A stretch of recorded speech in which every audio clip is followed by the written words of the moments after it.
Hello, Internet. Welcome to the show. Thank you for joining us. The University of Utah has another classic game at USC and takes them down to the Coliseum, and the University of Oregon comes to Utah for College Game Day. The Utah Jazz have a season opener. Let's go ahead and react to that and see what needs to change for the Utah Jazz. In Major League Baseball, we're recapping the Championship Series and also previewing the World Series. All that and more. My name is Darren, that is AJ, and this is the DNA Sports Recap. Roll the intro.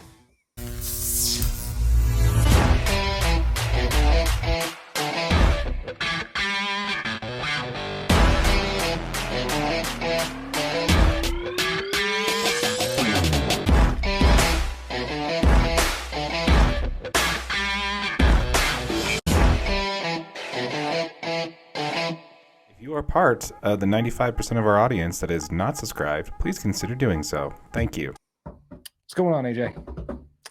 Not much, buddy. How are you? I'm doing well, so let's go ahead and first jump into it. Let's first go ahead and talk about that another all-time classic, just a perfect type of game that we want to see in the closing seasons of Pac-12 football. So tell me about what you thought about the Utes win over USC. This was an absolute nail biter the whole game. Yeah. I mean, the Utes kind of ran out. They jumped out to a little bit of a lead, and it looked like they could possibly run away with it. But then Bryson Barnes struggles, throws a pick six. The game's back within a score. And I mean, Caleb Williams has all his heroics, marches the ball down the field, runs the ball, or actually it was a punt return. Right. Punt return. Caleb Williams scores the ball in the next play. Utah's got like a minute 26 to score. And Bryson Barnes comes out of nowhere and leads a Cam Rising-esque march down the field. Oh, yeah. To kick a field goal and win the ball game. It's just amazing. Dude, it was just a legendary game, dude. Absolutely. It was just excellent. Yeah. As a Utah fan, I'm sure as a USC fan, it probably kind of sucked. Yeah, we'll definitely get into how USC reacted to the loss in a minute here. I definitely want to cover that. But yeah, so I mean, the first thing I want to jump out to that I want to talk about this when it comes to this game is a stat that I heard during the broadcast. That I don't know if you caught it or not, but Bryson Barnes is undefeated as a starter for Utah. That is correct. I heard that. That is impressive. He is now 5-0 as a starter for Utah. That's impressive. That is pretty impressive, especially because he's played in some pretty, some of those starts are this year. Obviously, he's got the big time win over USC. Mm-hmm. But I think it shows that this guy might be ready to move on and actually start commanding this offense like we need him to. Oh yeah. You also noticed over the last couple of games that he's running the ball a lot more than he used to. They're not running out Nate Johnson to run any of the run plays. He's made some really good reads of downfield coverage, actually. Mm-hmm. Like, I don't know if he's been talking with Cam, but he's actually seeing things as they're dropping, 6 into coverage or 7 into coverage. He's actually seeing that and picking up the ability to, okay, I can get 10 right here and slide down. He's actually been really good at not taking huge hits when he didn't need to. Like, he's made some really, really good decisions that are going to come in very useful against this very tough Oregon team that's coming into town. I don't think I clapped harder at all this season when I saw him slide. Right. When I saw him slide, I clapped. I stood up and clapped. I'm like, that's what we need to see. We do not need another injury at QB. So. Exactly. We need you getting down. Yeah. Yeah. I mean, if you would have told any Ute fan right now that they would be in a position that they're in right now, they are 6-1, right? Coming into week 8, and with only one loss, which is a conference loss to Oregon State, and they did all of this missing 10 starters, and on their third string, technically at the start of the season, their third string quarterback. Yeah, not a chance. That's impressive. Not a chance. That's amazing. So if you tell anybody that Utah's on their third to fourth string quarterback 7 games in, they say, I bet you the Utes are 3-4. Right. Yeah. 3-4. That's hopeful. Yeah. That's a hopeful record. I mean, and especially missing like all of the defensive talent that they have been missing all this season, dude. Yeah. But they just keep battling. They go with the next man up mentality. Everyone's been playing out of their mind. And this team is getting more and more fun to watch every single week. Absolutely. Joe Klatt on the Joe Klatt show stated that you feel this team. On your iPad, muted, you can feel this team. In the 80th row, you feel this team. You might beat this team, but you definitely will go away feeling this team's presence. And I love that statement because that's exactly what this Utes team is. It's toughness. It's defensive minded. And for some reason, they just keep week in, week out finding a way to win a game. Yeah. Did you see Yogi Roth's comments on the Pac-12 network? No. Yogi Roth said, and I'm personally a huge fan of Yogi Roth. Okay. I love this dude. Nice. His comments were, Utah is a biker gang. And I'm like, okay, All you've right. got me with the hook. All right. He Explain said, it. Utah comes into town, commands it from start to finish, and leaves when they want to. That's nice. And that is exactly what happened to USC. I like it. I like it. No, I think it's, well put. Well put. One thing I do want to cover that is another thing. I don't know if you saw this. We actually shared it on our social. So you may have seen it. You may not have. Do you know what Lincoln Riley and Nick Saban have in common? They both have never defeated Mr. Kyle Whittingham himself. That's right. That's right. Check us out on Instagram and on X, formerly Yep. known as Twitter. Before we move on, I want to talk about Caleb Williams in this game. Gotcha. And how mainly just the end of the game, how he just sat on the bench pouting, looking full-blown defeated from top to bottom, like he just doesn't know how to beat this Utah team. Well, yeah, that's fair, but dude, get up and shake some hands. Yeah. And then Lincoln Riley, bad form, man, not letting your players be eligible for an interview after the game. Like, come on, man. Like, what are you doing over there? They're eligible after wins, aren't they? I guess. I don't know. Well, that's kind of my point, though, is he lets his players go out there after they win football games, make them go out there after they lose football games. Yeah. What do you do? I mean, it's one thing, like, okay, shocked on the bench, you're trying to react, but then you make it, you make them on. I don't know. To me, that was classless. I dislike it. Yeah. To see Caleb Williams just sitting there on the bench, pouting about the fact that he lost. That's your Heisman Trophy winner. And he's also a future Heisman candidate for this season. And you're seeing him not anymore. Yeah. Well, true. Yeah. The Utes shot that clean out of the air. True. All right. So let's go ahead and move on over to the Utes versus, the Utes are bringing in Oregon, welcoming in the Oregon Ducks. Yes, sir. Yes, sir. This is going to be, obviously, College Game Day is going to be here. So this is huge, man. This is a big time game for Utah. This is the biggest one of the year so far.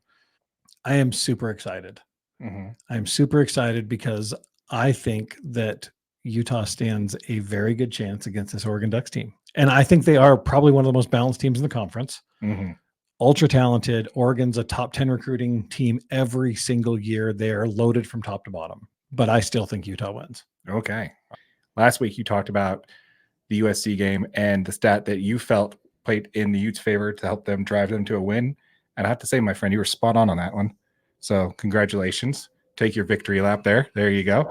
And why don't you go ahead and give it to us this. Do you have a stat for why Utah beats Oregon this week? I do. Oregon currently has the number 2 ranked offense in the country. Within that number 2 ranked offense, they have the number 6 rushing offense and the number 8 passing offense in the country. So they're a very good offensive football team. They can put it on, right? However, with that, the defenses that they have currently faced, again, not super impressive. Portland State, they win 81-7. They're not ranked. That's an FCS team. Right. Texas Tech with the 59th ranked offense. That was their second game. They win that game 38-30. And that is the best defense they've faced so far this year was Texas Tech. The defenses in order are Hawaii at 82, Colorado at 130, Stanford at 127, Washington at 83, Washington State at 115. And now they are coming to Utah to face a Utah team that has won, 20 straight games here? 18 straight at home. Right. And they've won 29 of their last 30 with the number 14 ranked defense in the country. Oregon has not faced anybody like this Utah defense yet. They just haven't seen it. So the Oregon defense on the other side of the ball, the Oregon defense is also very good. They're the number 20 ranked defense in the country.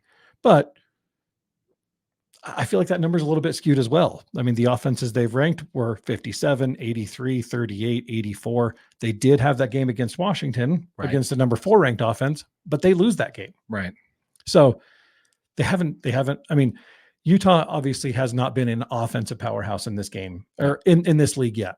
But if you take their offensive production over the last 2 games and average it out, Utah's averaged 443 yards per game in the last 2.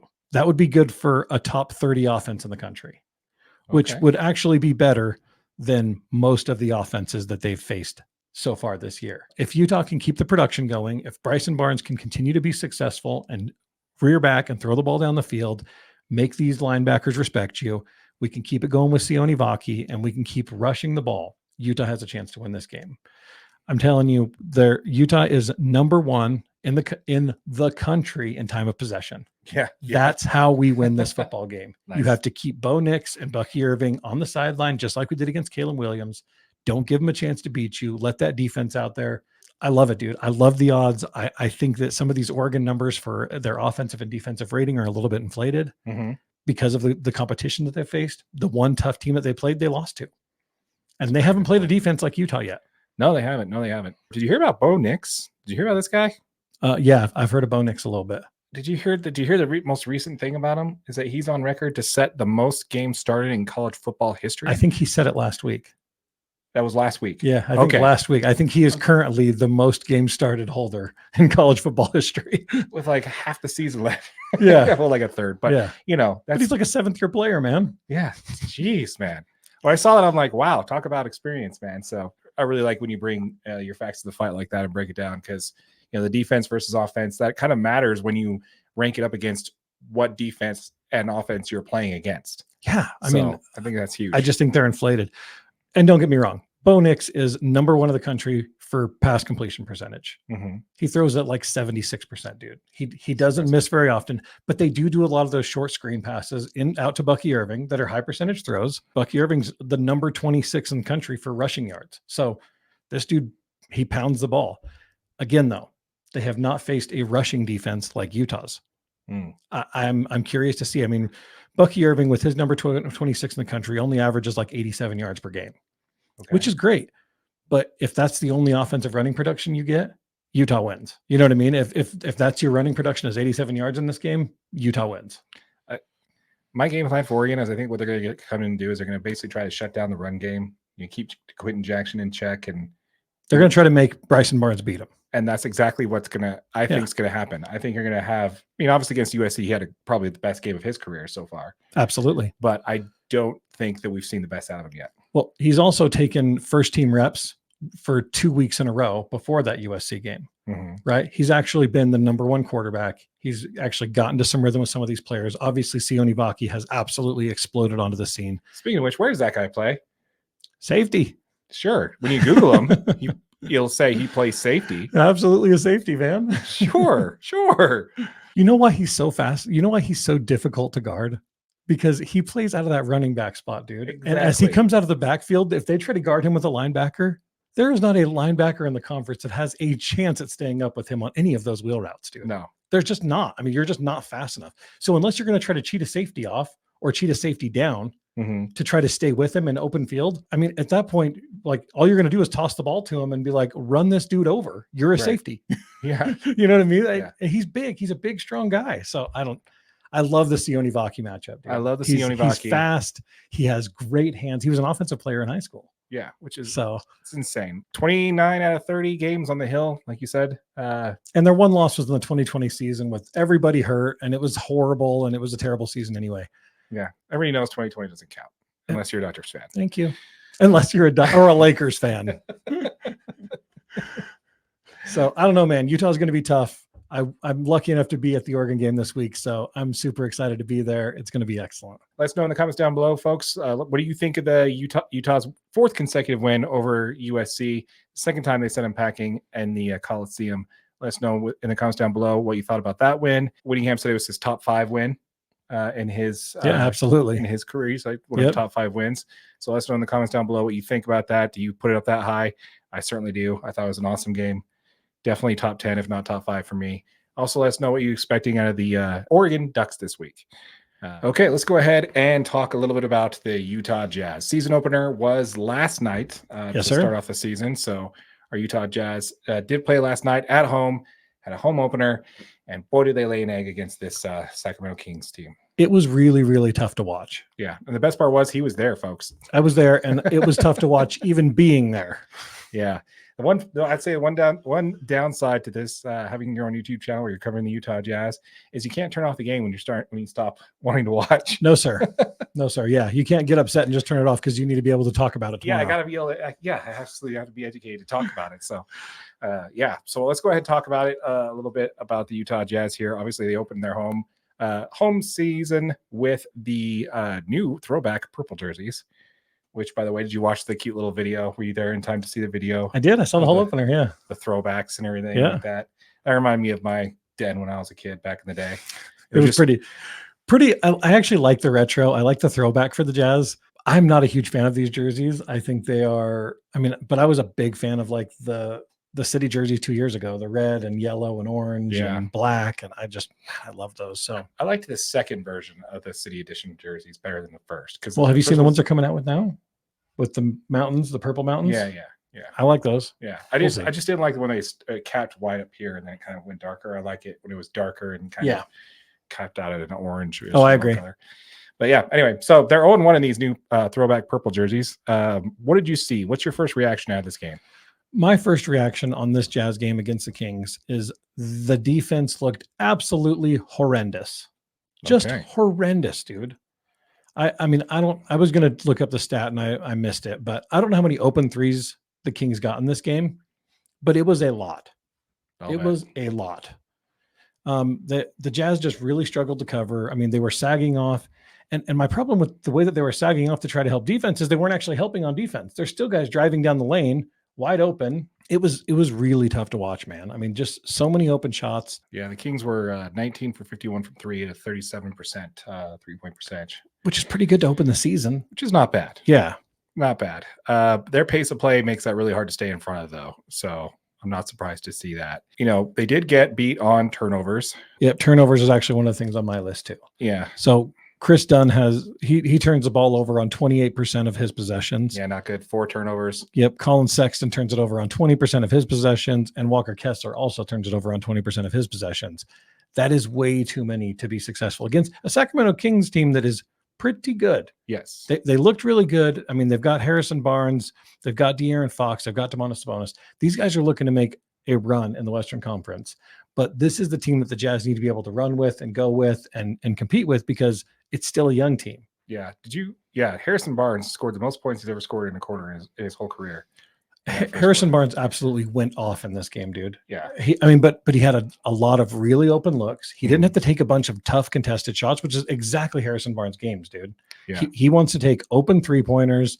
He wants to take, his mid-range shots from however many feet and get nice, clean, open looks. And that's what he got all game because the Jazz's defense was just not there. Yeah, he was 5 for 7 from 3, 71% from the field. He had 33 points. He had a plus-minus of 10.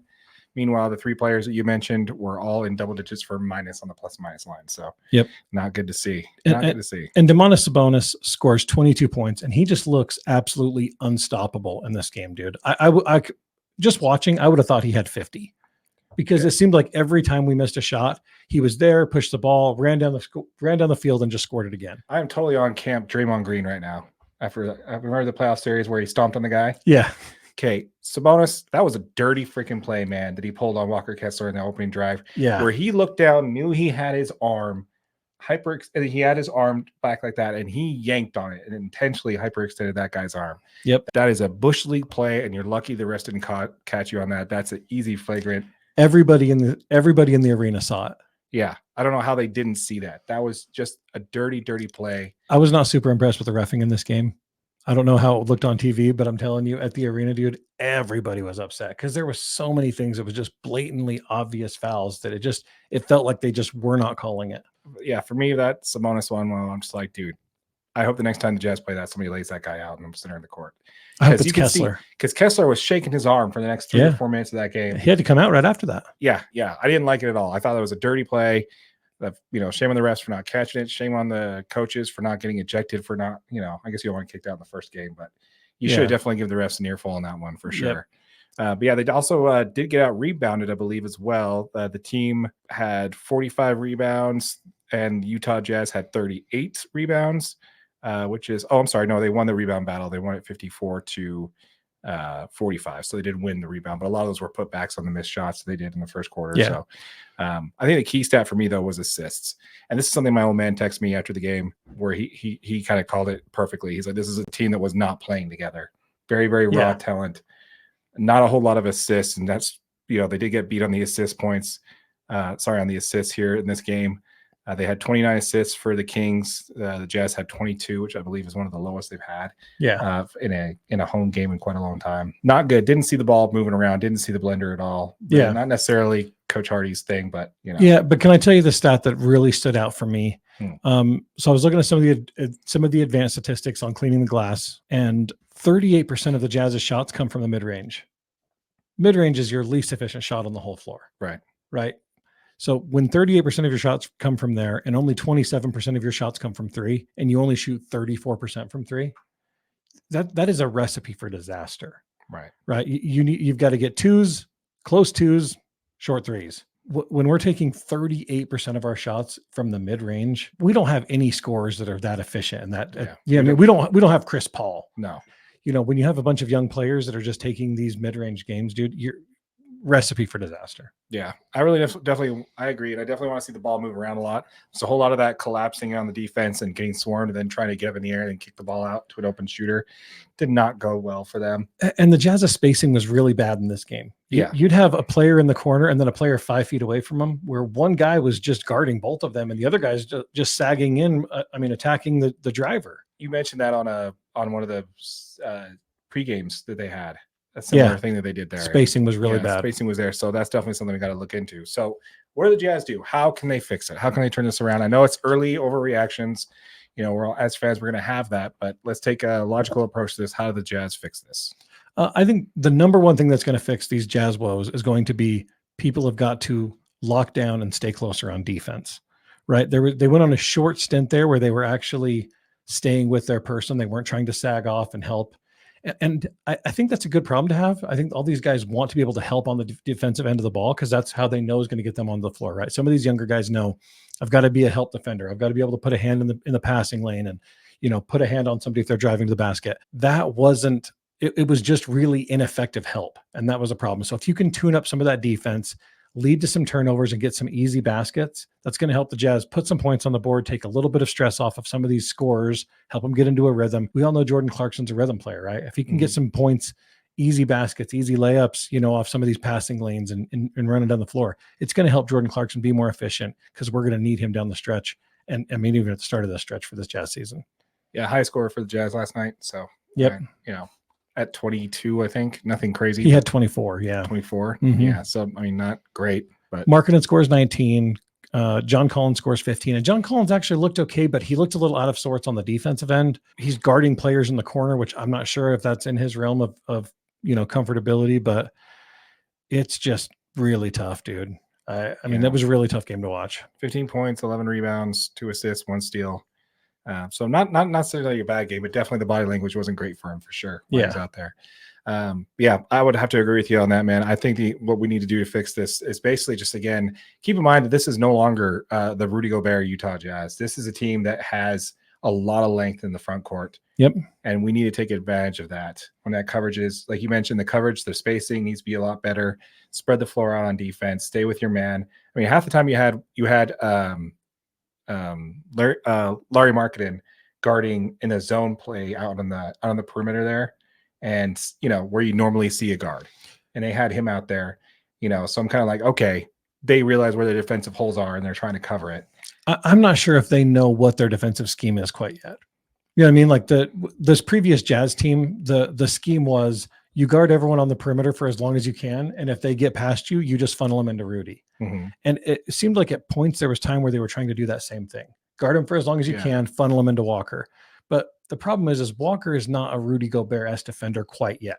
No. He can't. The problem is people passing around Walker. He doesn't have the double jump that Rudy had that he can still turn and block somebody coming from the backside. Right.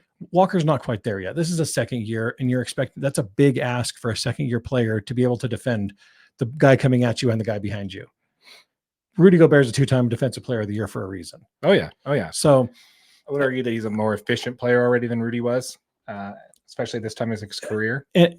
Absolutely. Yeah, because at this time in Grudy's career, he was playing in the G League. well, yeah. I mean, by the time he was a starter in the NBA, Yeah, I would still say that Walker Kessler's ahead of him as far as efficiency. and I totally agree. But yeah, I agree. I think one of the biggest problems the Jazz have right now is there's no defensive identity right now. And on offense, they're not playing together. They're not running a set offense. If they are, it doesn't look like one to me. I'm curious to see who steps up for the Jazz as the floor general. Who's going to come out and actually lead this team, get them set into offenses. Keontae George took the ball up the floor, and trust me, I'm a huge Keontae George fan, but he'd bring the ball up the floor and he's just dribbling it, waiting for plays to happen. Right. You know what I mean? Just standing up at the wing, just dribbling it, waiting. Mm-hmm. It's like, no, Keontae, you've got to make a move. You've got to get these offenses into motion. Right. You know what I mean? Come call They're for waiting a screen. for you. Yeah. Yeah. Everybody's waiting for you to do something. And he's just standing there dribbling, waiting for guys. Yeah. It's like, no. So this isn't the summer league, man. The coach isn't telling you what to run. You have the playbook, you run it. You know? Exactly. He will tell you on the way down the court, but it's not the same as it. Yeah. Yep. Absolutely agree, man. But let us know in the comments down below, folks. Let us know what you think about the Jazz completely laying an egg against the Sacramento Kings. I mean, it's not how you want to start the season off with a home loss like that, especially that bad. But again, this is a team that is young, that's playing together for the first time against a team that was second or third in the West last year. I think they were second in the West. Yeah, behind Denver. Yeah, so very talented. Yeah, so very talented team. Yep. And they basically just reloaded from what they had last year. So don't be surprised to see them you definitely want to see them do a little bit better effort against them than last time. Yep. It is what it is. But yeah, let us know in the comments down below, folks. Let us know what you feel.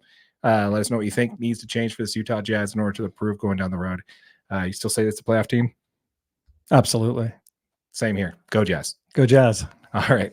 Let's go ahead and pivot over to Major League Baseball, shall we? Absolutely. All right. So let's first big time of the year, man. This is the time of the year for baseball. That's right. Fall Classic, baby. Fall Classic. So let's go ahead and jump right into it. Let's first recap the championship series. We'll get into the World Series and our predictions there in just a moment. But with Game 1 starting tomorrow, let's go ahead and wrap up the series of the championship series so far. So first of all, let's talk about the American League. The Texas Rangers beating the Houston Astros.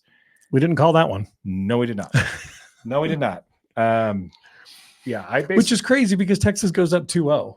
Right. You know what I mean? Like Texas, and we still thought, the Astros got this. But then the Astros storm back and win 3 in a row. Take the lead.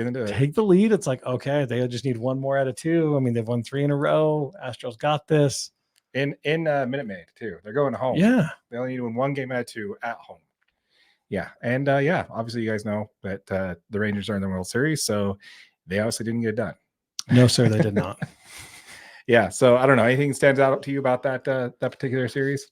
I think the pitching in this series was more critical than I think anybody even realizes. I mean, the Rangers really had good games on the defensive side of the ball. Yeah.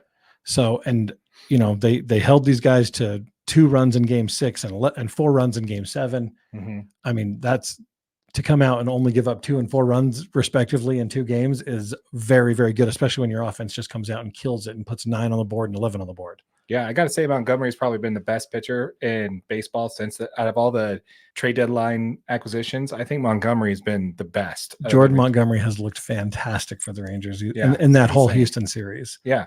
Honestly, I think you're 100% right on that. I think the reason why the Rangers pulled this one out is, first of all, let's talk about the Rangers' ability to basically do the same, and we'll talk about the same reason on the other side too. But I think the main reason why the Rangers won is because of a few stats. One, they had 3 players on the offensive side that were batting over 300 in the postseason so far. Mm-hmm. They have Corey Seager at 333, Oldis Garcia 327, and Evan Carter at 308. And honorable mention, Mitch Garver, the DH, he's batting 294, but he has 11 RBI in the postseason, which is insane. Yeah.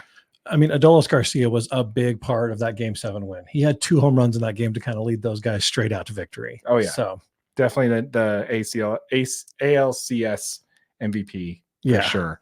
Definitely locked it down. Jordan Montgomery was throwing dimes. I just think it was a good series all around. I love to see the competitiveness. I love to see. I think it's called the silver shoe, or silver boot, or something like that. Yeah, that's what you said last episode. I don't really know. Texas fans, let us know in the comments down below what that is. But I definitely think that the Rangers are taking that home. That's a fast rebuild, man. You go from, having Absolutely. 100 losses, not even that long ago, a couple seasons ago. Turn it over, man. Turn it over. You sign a Yeah. bunch of, you play, and a lot of the pitchers they sign are not performing well. You got Max Scherzer, who's arguably the second highest paid player in baseball right now. Obviously you're not paying him. The Mets are probably pretty much still paying him, not playing Right. well. You trade for DeGrom, one of our shorts released earlier in the year. He went out in spring training with Tommy John surgery, so he's out for the whole year. And yet he still somehow pulled it together and made it all the way to the World Series.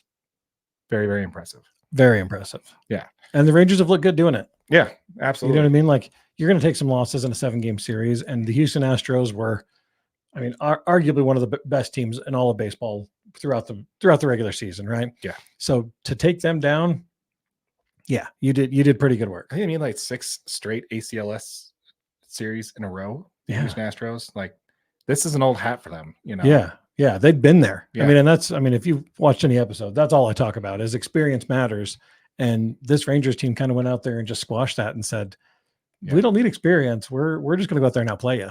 Yeah. Did you see the thing we posted on our thing with Jose Altuve? Yeah. They rewarded him with the 2 home runs. Yeah. Gave him some screen time. Yeah. Sorry, I love Altuve. it. I love it. Anyway, so it's always good to see, again, the Texas Rangers beat the Houston Astros to the World Series. Too soon? Too soon? People will forget about it. So I got to keep, reminding the public. Sorry. But yeah, so great to see them there. And I'm looking forward to you. My boy Corey Seager, my favorite baseball player out there right now. I hope he does well and performs well, because he performs very well at that ballpark in the postseason. So excellent. I look forward to it. I'm actually kind of excited to watch this World Series. Yeah, I definitely am too. Let's go ahead and pivot over to the series that surprised pretty much all of Major League Baseball, which is the Arizona Diamondbacks against the Philadelphia Phillies. Who did we think was going to win, Darren? Oh, I think you, me, everybody in the world picked the Phillies to win this one. We even said in a previous video, I would not be surprised if Arizona doesn't win a game out of this. Yep. Maybe a game. Yeah. And I'm pretty sure last week I actually said, "Oh, Philly's up. Let's just call the sweep. Let's change the episode." Yeah. I'm like, well, I think they just won a game. You're like, oh, right. Oh yeah, my bad. Yeah. So yeah, no, I didn't predict this coming. Again, I just have to say a few things about that. Again, we do have a lot of players that are batting for average as far as situational baseball. I would notice that, I don't know if you noticed, a lot of these teams that are losing, not making the World Series, are a lot of those power hitting teams. Yep. I think Bryce Harper, Trey Turner, and I believe one other player, Schwarber, their top 3, their big 3 in the top of their lineup. I wish I would have batted for average against my freaking Braves. Whatever, though. Yeah. Well, the Braves should have. That's the problem, is they would have, anyway. I just find that very, very interesting to see that that's kind of the situational baseball, pushing runs over. A lot of the runs for the Philadelphia Phillies in this postseason run have been home runs. Yep. They get people on and they don't move them over. They get them on and they hit them in. There's either double off the wall or it's a leadoff homer from Schwarber. There's a whole lot of that going on. And Arizona just never gave up and just kept chipping away every single time. They were down in game 7 when the game started. Yeah. Schwarber came out. I believe they had a home run on the first of game 7. And yeah, it was a team that you just never expected to win. I think this is the first team to make it this far with less than 85 wins to make it to a World Series in the modern baseball, in the modern game era, which is insane. That is absolutely insane. So yeah, I don't know, man. I don't know. Because Arizona came out of the wild card, didn't they? Yeah. The last. Oh, I guess both teams did. Because the Rangers did too. Yeah, the Rangers did. Yeah, they were a wild card team. The Arizona Diamondbacks definitely were a wild card team because the Dodgers won the World Series, won the division by, I think, 14 games over the Arizona Diamondbacks. So yeah, 14 games more than they did, and they came out and so yeah, it's quite impressive. And we'll definitely get into that here in a minute. We'll cover that. But what's your takeaway from the Phillies series?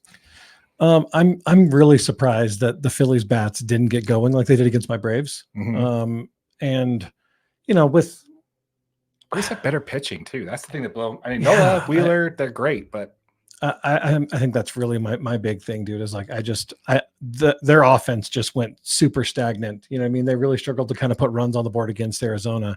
And I mean, the big thing was Arizona came out and played. And like you said, they just continued to keep chipping away. No lead was too big. They just continued to keep going and keep fighting for wins. And I mean, it got them all the way to the World Series. So yeah, I thought, with them just retooling and adding Turner, that they got all the way to the World Series last year. They got better this year, and they were on pace. And they were just, mowing. They basically made the Braves look like an average team. Very much average. Yeah, absolutely. In the playoffs, it just kind of shut them down. So I'm just like, dude, that's it. Like, it's Phillies and everybody else, Yep. and just to see them lose this game. I mean, the home advantage at Citizen Bank Ballpark, which they call the bank out there, is just insane. It's probably the biggest home field advantage in all of professional sports. Yeah. The Phillies fans were so crazy, not crazy, but crazy good. And I'll definitely put this out as a crazy good thing. Some people say Bush League, some people say it's lowbrow, but I think it's just a great showing of support. I don't like it, but I get it. I kind of like that I get it. Yeah. When they on the road, Phillies fans were buying because the tickets for playoff games in Phoenix were drastically cheaper than they were. They were literally buying 20 tickets and just trying to make the stands look empty. No way. Yeah. They say, if you're a Phillies fans, DM me, I'll give you a free ticket to the game, But people are buying because they were like what the average cost of a ticket for the games in Philly were? Around $280. Ouch. For one ticket. Yeah. You know what the average ticket price for the one in Arizona's were? $50.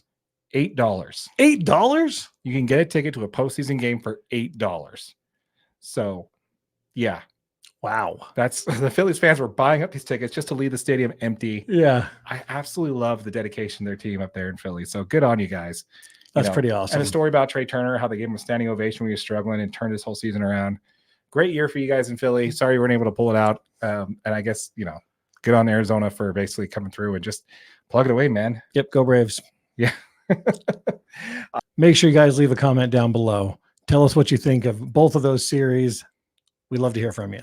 Absolutely. All right. So after recapping the series, the championship series for the AL and NL, let's go ahead and move into the World Series. So getting into how the Rangers win, is that what you're asking? Oh, sure. We can go that route. I think the Rangers are going to win. Okay. Run your line. Tell me why the Rangers win.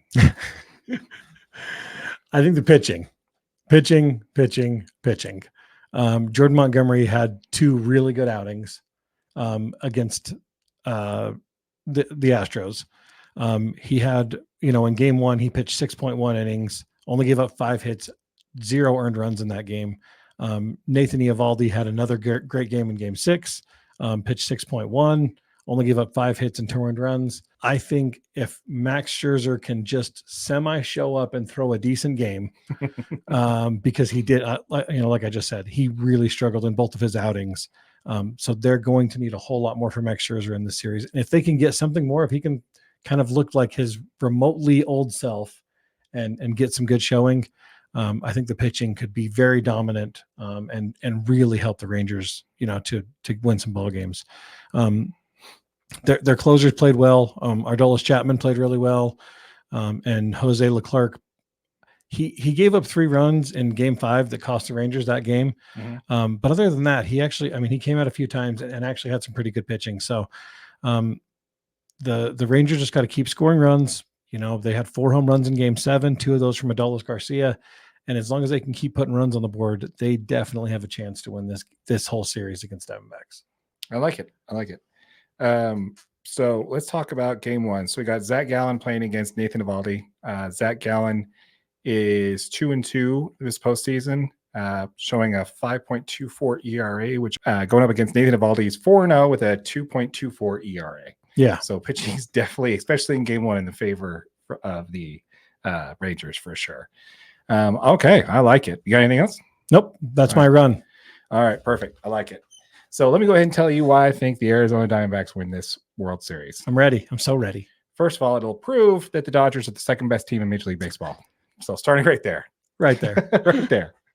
But anyway, so the reason why I think that this team is the Arizona Diamondbacks are going to win the World Series is because they have been expected to lose every series this whole postseason. They weren't supposed to beat the Brewers. They swept them. They weren't supposed to beat the Dodgers. They swept them. They weren't supposed to beat the Phillies, and they took them to game 7 and won 2 games at the bank in a winner go home type scenario. And they stepped to the plate and did it both times. That's pretty impressive. So without going into any stats, without going into that, just the postseason pure eyeballs on. Eyeballs on. If you're watching this team, you cannot count them out. it's been absolutely insane to watch this team play this whole season, Yeah. especially this whole postseason. You're just they did have the first place division for the first 20 or 30 games of the season. Yeah. They were in first place for quite a long time. Yeah, because we were talking about them for a little bit there. Yeah. And then all of a sudden they just kind of fell off. They went through a slump. And I mean, now they're Yeah. just killing it again. Now they're just killing it. Yeah. You talked about pitching. Let's go ahead and talk about the pitching for the Arizona Diamondbacks. Now they've had 3 starters in this series so far. Zach Gallen, who is 2 for 2 with a 5.24 ERA. That is my, over the beginning of the season, that was my NL Cy Young candidate, which I thought he's actually in the top 3, so I'm okay there. Yeah. But he, it's going to be Blake Snell. It's going to win that for the San Diego Padres. But so yeah, he is 2-2 with a 5.24 ERA. He's had 22 innings pitched, which is by far the most of any pitcher in this series for the Diamondbacks there. He's given up 22 hits, 13 runs, 13 earned runs, 6 home runs, and one hit batsman, and 9 walks with 13 strikeouts. So the hitters are hitting a 282 off of him. So their game 1 starter is actually, believe it or not, after naming all that, their worst starter in the postseason so far. So if you're going up next, you have Merrill Kelly. He's probably going to be your game 2 starter. He's 2-1 in the postseason with a 2.65 ERA. He's pitched in 3 games. He has 17 innings pitched, 9 hits, 5 runs, 5 earned runs, 3 home runs, 19 strikeouts, 8 walks. So his strike to walkout ratio much, much better. He's not leaving guys on base. If a lot of solo shots for this guy, basically. Yeah. He's giving up. And then you've got Brennan Flatt. Still don't think that's the right way I'm saying. I'm supposed to say his name, but I think that's the right way. 16 innings pitched, 15 hits, 5 runs, 5 earned runs, 2 home runs, 3 walks, 22 strikeouts. By far the best out of the 3 pitchers is this Brennan kid. And he's got a 2.70 ERA in the postseason. So you look at just ERA, and, with the exception of Zach Gallen, who will be your game 1 starter, those 3 are no slouches. And, yeah, pretty impressive pitching actually for the Diamondbacks. Yeah. Now let's also talk about the hitting. I think Ketel Marte is the most underrated player in Major League Baseball. This guy is just consistent. He is batting in the postseason, 358. His OPS is 986. His slugging percentage is 604. He has 7 ribbies, 2 home runs, 5 doubles, 19 hits in the postseason so far. Wow. Yeah, that guy is just raking. And my MVP candidate for the National League was actually going to turn out to be probably the Rookie of the Year award, Corbin Carroll. He is batting 295. He also has 6 ribbies, 13 hits. He has 2 home runs as well. So again, a lot of hits for average, a lot of extra base hits, not a whole lot of power is what they're doing to win this game. I think when the slugging goes cold, it's going to be the people who are good at situational hitting that are going to win the game. I think Arizona does this a little bit better than Houston. Than Texas does. Yeah. So that would be my line for why the Arizona. I love it, man. Win the World I can Series. tell you what, I am so looking forward to this, especially the more we talk about it. Oh yeah, This is going to be a series, man. It is going to be a series. It's going to be the World Series. It's going to be the World Series.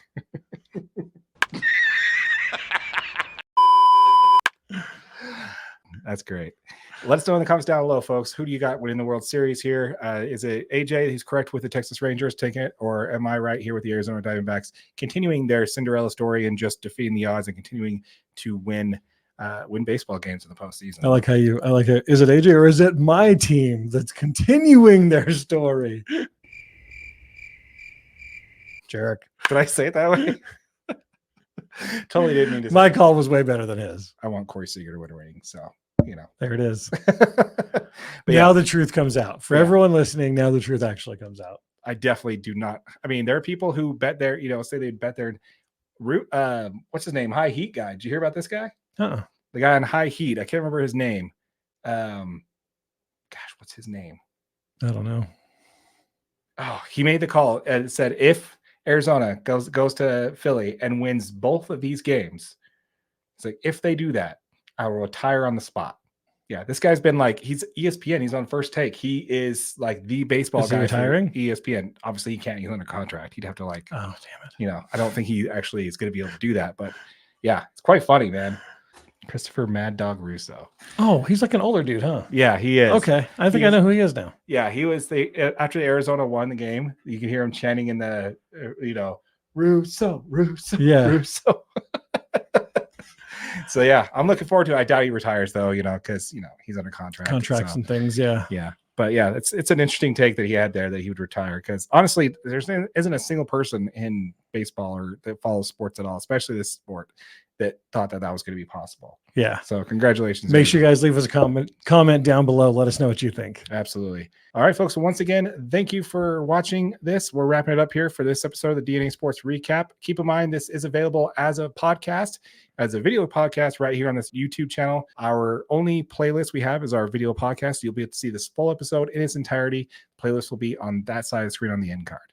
Yep. And if you're watching on YouTube, make sure you like it, make sure you share it, and make sure you subscribe. We're on the grind to 1,000 subscribers. Please make sure you guys hit that subscribe button. Absolutely. Once we hit 1,000 subscribers, we'll be giving away the first $500 that we earn in AdSense revenue back to our subscribers. 5 subscribers will each get $100 each. So make sure you subscribe so you don't miss out on that. With that said, folks, my name is Darren. This is AJ, and this has been the DNA Sports Recap. Till next time.